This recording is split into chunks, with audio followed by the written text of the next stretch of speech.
What is up, guys? Apologies for any wind noise you might hear. So if you follow me on TikTok, you'll know this already, but I bought a new bike. Introducing my new to me 2020 cbr650r. One of the coolest things about the cbr650r is that right there. A Lerner approved 4-cylinder engine. This thing sings, man. It's had ZX10R mirrors grafted onto the face in place of the stock indicators. Now, I don't like the fact that it leaves these gaping holes in the bodywork. I couldn't actually find a plug kit for that, so we'll take care of that later, but I do love the integrated turn signals. This particular example has also had some lowered aftermarket clip-ons installed on the bike, so I'm not sure about what the brand is or exactly what the specifications are. This thing also came with some aftermarket engine covers. I don't know what the brand is. The previous owner has taken it off for some reason, and he's got some fork sliders. I don't get why he installed those and not a set of frame sliders to go along with it. Personally, I don't mind. I've never had frame sliders or fork sliders on any of my bikes. This thing is now roadworthy, it's ready to ride. I did have to invest a bit of time and effort into getting it to that stage, mainly because the previous owner didn't have the stock exhaust, but I was so lucky. Massive shout out to Sahan. He lent me his stock exhaust, but you know what, if I didn't have a mate with a 650R, I kind of would have been screwed. The front tire was absolutely cooked, and I noticed that the moment I took it out onto the street for a test ride before I even bought it, but we're all good. That's sorted. It's got a brand new Pirelli Rosso 2 up the front.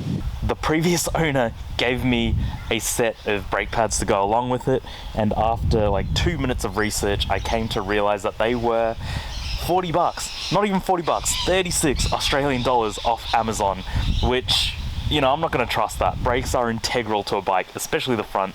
There's no way I'm going to ride around on those, so I installed them, didn't even break them in, didn't go for a single ride with them because I didn't trust them, swapped them out, put in the new ones. I can't remember how to pronounce those, but they were a decent set of pads. Now, I don't know if this is a 650R thing or if it's just this particular example, but the rear brakes suck. Like, they're really bad. That is my biggest pain point at the moment.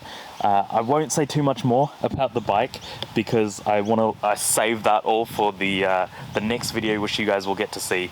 So to briefly sum it up, we've got brand new brake pads, full brake bleed, brand new front tire, ZX10R rear view mirrors with integrated blinkers, engine covers, Musarri full system exhaust, aftermarket lowered clip-ons. It did come with some aftermarket levers, but they were so atrocious that, yeah, I just took them off.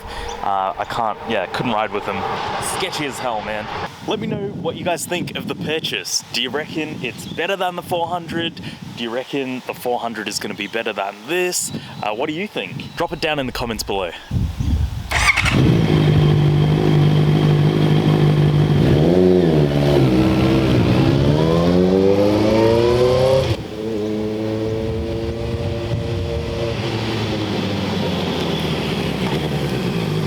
There you have it. I hope you guys are just as excited as I am to see some more content on this beautiful machine. I've got plenty of videos about this planned. Remember to like, comment, and subscribe if you haven't already. I will catch you on the next one.